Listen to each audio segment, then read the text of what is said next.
Pues sí, Relatos. Relatos es el programa que empiezan ustedes a ver y a oír a partir de este momento. Todos los días aquí en Déjate TV. Una charla interesante, me gusta repetirlo, y un relato que nos traen los invitados, las invitadas. Recibimos hoy por segunda vez a un hombre, no sé cómo decirles, yo sé que sabe muchísimo, y no por la edad, porque ya es una persona mayor, sino por las cosas que ha hecho en la vida y las que sigue haciendo en pro de la jubilación productiva. A él le encanta este término, que seguramente parte de su creación, lo de la jubilación productiva. Bueno, pues vamos a volver a hablar con José Luis Jordana Laguna, y en esta ocasión vamos a centrar el tema, puesto que es un muy buen orador y nos iríamos por los cerros de Úbeda, vamos a centrar el tema en una actividad muy concreta que hace también desde hace bastantes años, y es enseñar museos. El programa se llama Voluntarios Culturales de Mayores para enseñar los museos, en principio de Madrid, pero creo que es un programa que se ha extendido a toda España o a algunos lugares de España. ¿Es así, José Luis? Sí, Bienvenido un día más. Gracias por la visita. No, yo tengo que agradecer que me invitéis y poder participar en estos programas que llega a tantísima gente. Os quiero decir una cosa, este programa se lanzó en el año 1993. Sí. Fue a raíz de que nos llamó el director general del Inserso a las 20 organizaciones más fuertes de España, entre las que estaba CEATE, Confederación Española de Aulas de Tercera Edad, y nos comunicó que al año siguiente, 1993, había sido declarado por la Unión Europea el Año Europeo de las Personas Mayores y de la Solidaridad entre las Generaciones. Y nos pidió que presentáramos proyectos muy ambiciosos, muy creativos, muy innovadores a todas las entidades. Ya nos anunció que esto lo iba a difundir por toda España, por todas las organizaciones de mayores y administraciones públicas, etcétera, y que tratáramos de unir personas mayores con niños y jóvenes en un encuentro intergeneracional y tal. Entonces, bueno, yo hablé con mis compañeros, con los técnicos y profesionales de CEATE, y lanzamos el programa Voluntarios Culturales Mayores para enseñar los museos de España a niños, jóvenes y jubilados, porque daba la casualidad que yo llevaba ya varios años trabajando en el Museo de América, estaba responsable del Departamento de Educación y Acción Cultural, y yo veía todos los días de que los museos donde hay grandes expertos, grandes profesionales, expertos en arqueología, en arqueología, en bellas artes, en una serie de profesiones, pero que acercar toda esa arte, historia, cultura y ciencia que se encierra entre las paredes de los museos, pues como que fallaba ahí algo, ¿no? Entonces, pues vi que, claro, cuando lanzas un proyecto para compensar, suplir, responder a una demanda, a una necesidad, a una laguna que has detectado, bueno, yo total, que lo hice así, y entonces ahí vienen los dos objetivos que tiene este programa. El objetivo museológico, clarísimo, que es ayudar a los museos de toda España. Claro. Lo que me preguntabas, empezamos en Madrid, en fase piloto experimental, porque nunca se había hecho ni en Madrid, ni en España, ni en Europa, y como tuvo un éxito tremendo, un impacto que en un par de años, partimos con 7 museos y en un par de años teníamos ya 15, 20, y empezamos fase de consolidación en los museos de Madrid y empezamos la fase de expansión a otras comunidades autónomas, y en efecto, te puedo decir, en Madrid en estos momentos, en la actualidad, tenemos cerca de 600 voluntarios de 55 a 85 años más o menos, que están enseñando 32, 33 museos importantísimos de Madrid, pues que te digo yo, el Museo de Arte de Reina Sofía, el Arqueológico Nacional. ¿De Madrid capital o ya...? No, también de la comunidad. Por la comunidad, perfecto. Porque también enseñamos el Museo de Arte en Vídeo de Alcorcón, el Museo de los Títeres. Perfecto, todo. Pero tuvo tal éxito, se apuntaron cantidad de museos, el Museo Sorolla, el mismo Museo de América que estaba yo, el Arqueológico Nacional, bueno, un chorro. Sino que inmediatamente dijimos, bueno, hay que consolidar este proyecto en Madrid, porque nos pidió la ministra en aquella época que este programa, que tenía tanto efecto y era tan ejemplo para todos los países europeos, que continuáramos con él. Entonces empezamos la fase, y empezamos por Canarias, Extremadura, Andalucía, Aragón, Navarra, y se expandió. Y estamos ahora por casi toda España. José Luis, sigamos. ¿Cómo se forma un voluntario? Porque Bueno, habrá habido mucha gente que quiere claro, participar claro, en esa es muy esto. buena pregunta. Sí. Nosotros, quiero decir claramente, no pedimos currículum. Ujú. Otra cosa es que, claro, es que tiene que saber la gente que el colectivo social de las personas mayores ha ido cambiando. Es que yo llevo más de 40 Ya, años. Cuando yo ya, empecé fíjate. había un analfabetismo funcional Y muy ahora hay elevado. licenciados así, de distintas carreras, de distintos Mira, oficios, de yo distinto me todo. preocupa este programa, que no quiero yo que se nos asigne de que es elitista. No. No, ni mucho Nosotros no menos, claro que pedimos no. tal, pero de hecho se presentan muchos licenciados jubilados Claro. que son, pues, licenciados en Historia del Arte, en Geografía e Historia, economistas, vi muchos que vienen de la banca, de Telefónica. Claro. Son jubilados. No pedimos currículum, Sí. pero el nivel ha ido subiendo. Entonces, la formación, que es un elemento Ujú. clave, importantísimo. Primero, nadie va a un museo hasta que no ha pasado por un curso de formación que hacemos, de que dura 3, 4 mañanas, Sí. donde se les explica cómo es la problemática del mayor. Ujú. Y cómo, según dicen los geriatras, los gerontólogos, el mayor debe seguir activo, participativo, sentirse Ujú, ujú. útil, sentirse que no tiene problemas de soledad, ni de Ya. aislamiento, ni de automarginación, etcétera. Entonces le explicamos eso, y cómo este voluntariado, que no es socioasistencial, no es benéfico asistencial, como que es fantástico Ya, lo ya. que hace Ujú. Cáritas, Cruz Roja, Sí, sí, las sí. parroquias y tantísima gente, Es sino otra que cosa, sí. nosotros nos dedicamos a enseñar el arte, la historia, la cultura y la ciencia que se encierra entre las paredes de los museos. Ujú. Entonces, los formamos. Nadie va a un museo hasta que está formado como voluntario cultural. Ujú. Les explicamos sus derechos, sus deberes, en qué consiste, quién está detrás, qué es CEATE, todo esto. Y una identificación, perdona que te Sí, vaya cortando, porque claro, eres un sí, sí. orador nato. No, no. Identificado para que no Claro. hayan suspicacias con los guías Cuando ya le profesionales. consideramos formado, es que hay dos cosas. Primero, le formamos como voluntario, y ahí viene el destino. Claro. Y el destino, yo digo una frase muy contundente: hay que respetar la voluntad del voluntario. Si tú me dices que quieres ir al Museo del Aire o al Museo Naval, no te voy a mandar al Museo Sorolla o al Museo Lázaro Galdiano. Te tengo que mandar al museo que tú quieres. Si tú Ya. me dices, yo solamente voy a poder enseñar martes y jueves, tú martes y jueves, yo no soy quien. No, tú el viernes, tú el fin de semana, no. Sí. Respetamos. José Luis Entonces, Jordana, perdón, que quede bien entendido una cosa, que estamos hablando en general, en fin, de gente que puede enseñar en museos, pero estamos refiriéndonos a hombres y a mujeres, claro, hombres claro. y mujeres. Mira, casi es el Eso 50% en la actualidad. Anda, qué bien. En una estadística, pero la última, antes, curiosamente, frente a otro tipo de voluntariados socioasistenciales, benéficos, de ayudar a gente necesitada, que son mayoría las mujeres, Sí. aquí ligeramente eran mayoría los hombres, pero ahora se ha igualado. Se han cambiado las Pero tornas. vamos, pero un 49 y un 51. Mira qué o sea, bien, es pero te perfecto. quiero decir una cosa, cuando los destinamos a un museo, empieza la capacitación al interior del museo, porque no es igual que el voluntario se prepare, se capacite para enseñar el Arqueológico Nacional, Claro. tremendo, o el Museo de América, por Claro. poner un caso,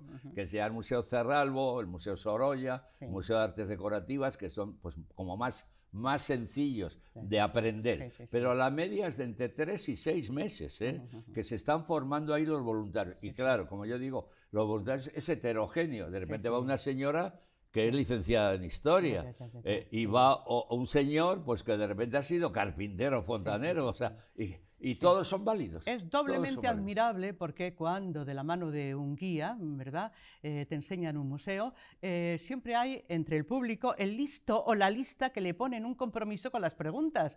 Y es importantísimo lo que estás diciendo, que van súper preparados. Eso es muy normal, nosotros le decimos un renuncio, ¿no? Ah, sí. Que el típico ejemplo que se pone cuando estás enseñando un palacio, Sí. y hay una tremenda lámpara, Sí. y pregunta a un niño: profesor, profe, ¿cuántas bombillas tienes?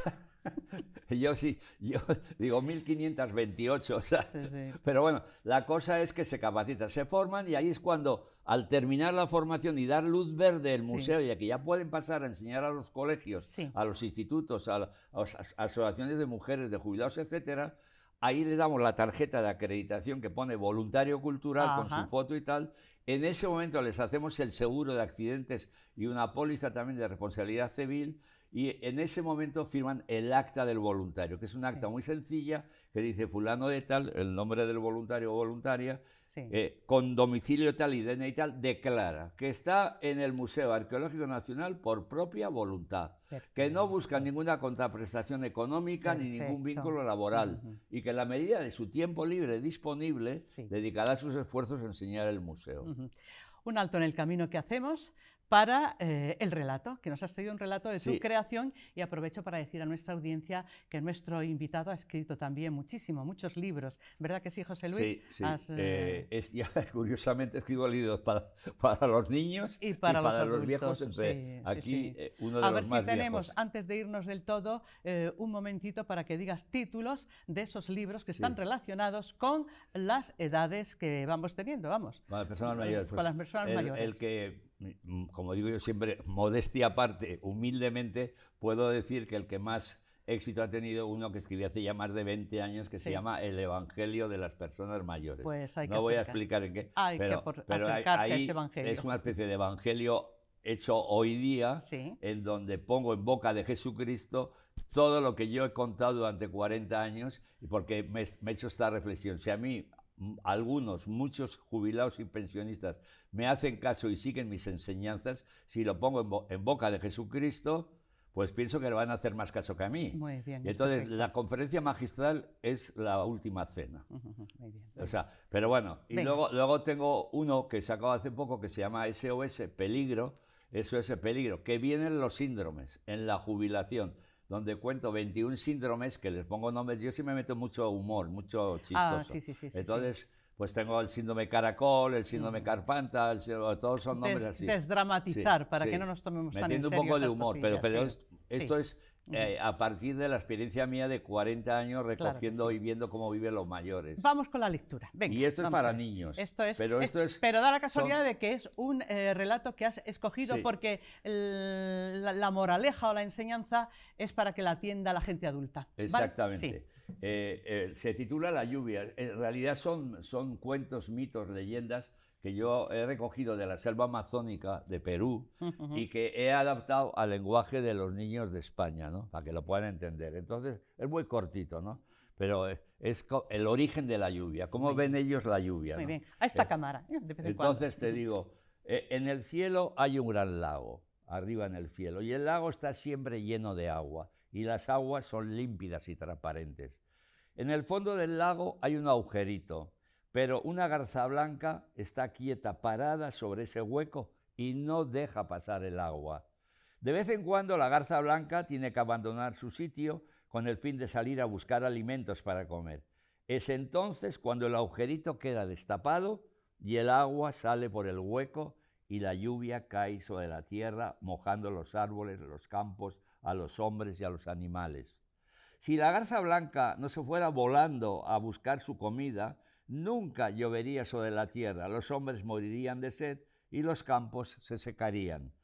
Si la garza blanca no se posara sobre el agujerito del lago, estaría lloviendo todos los días seguidos sobre la tierra, los ríos se desbordarían, hombres y animales morirían ahogados.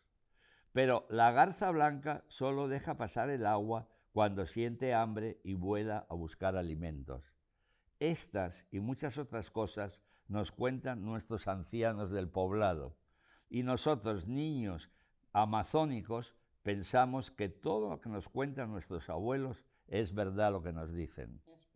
Es perfecto. Entonces, a mí me viene esto muy bien porque nosotros decimos una frase que decimos proverbio africano, no sé dónde habrá salido, que es bastante conocido. Ellos dicen, cuando muere un anciano, nosotros la palabra anciano y viejo la tenemos medio prohibida, no nos gustan esas palabras, aunque ya sabemos que en algunos sitios la dicen con mucho cariño. Mayores.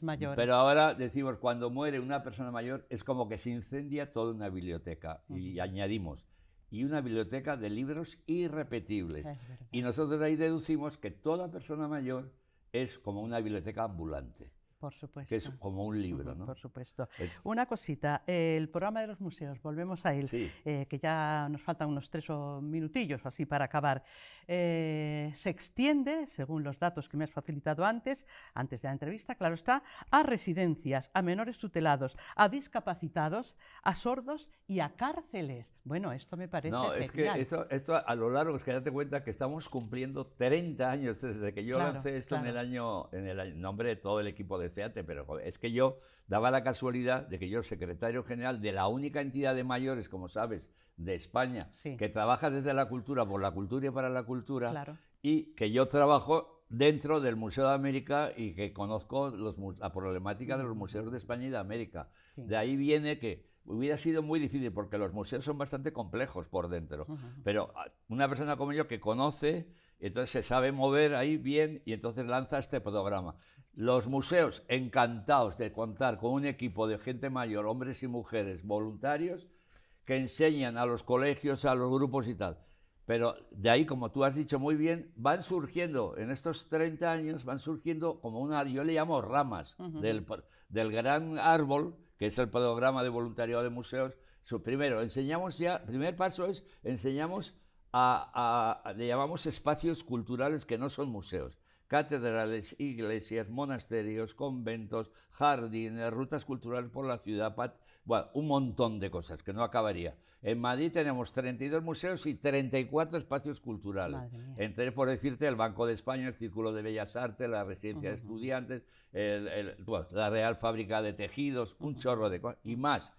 Ahora se me ha añadido el Museo de los Bomberos, el Museo de los... Bueno, es que es un chorro de cosas. Pero al mismo tiempo surge acercar, que a mí me encanta esto, porque frente a un voluntariado cultural de mayores, acercar el arte y la historia de los museos a las residencias de mayores, a los menores tutelados, a los sordos, a aquellos colectivos sociales que no han tenido la fortuna de disfrutar de los bienes culturales. A mí eso me encanta. Y lo de las cárceles es una experiencia que algunos voluntarios se han lanzado y yo, cuidado, que todavía esto no lo hemos lanzado oficialmente, ¿no? Antes de empezar esta charla me pediste que ibas a terminar el programa con algo que te interesa mucho resaltar. ¿Qué es? ¿Una enseñanza, una frase? Venga, es que dentro de la línea de la filosofía de CEATE y mía propia, es que nosotros no queremos que ninguna persona mayor tenga los años que tenga, entre en vía muerta y diga, pues la jubilación, a descansar se ha dicho. No, eso a nosotros no nos gusta. Entonces, yo tengo una frase que digo, los mayores tienen mucho que aportar, tienen mucho que seguir aportando a la sociedad para una sociedad más justa, más humana y más productiva, como has dicho. Sí. Y entonces me gusta citar a un autor que es bastante conocido, Richard Bach, que es el autor de Juan Salvador Gaviota, y que tiene una frase que a mí me viene esto fenomenal, que dice él, ¿queréis conocer una señal para saber si has cumplido tu misión en el mundo? Si estás vivo, aún no lo has cumplido. Aún, como diciendo, aún te queda mucho que aportar a la sociedad para construir esa sociedad más justa y más humana. Con esa cita nos quedamos y terminamos el programa, terminamos Relatos. Muchísimas gracias. A es vosotros. Un placer escucharte, de verdad. Y nada, a lo mejor dentro de un par de meses o 3, porque tienes cuerda, como se suele decir, para rato, ¿verdad que sí? José Luis Jordana Laguna. Hasta siempre de momento, ¿vale? Muchas gracias, Julia. Bueno, interesante, ¿verdad que sí? Pues nada, hasta la próxima ocasión, que será pronto, si Dios quiere. Ya saben, en Déjate Televisión, Relatos, todos los días. Adiós.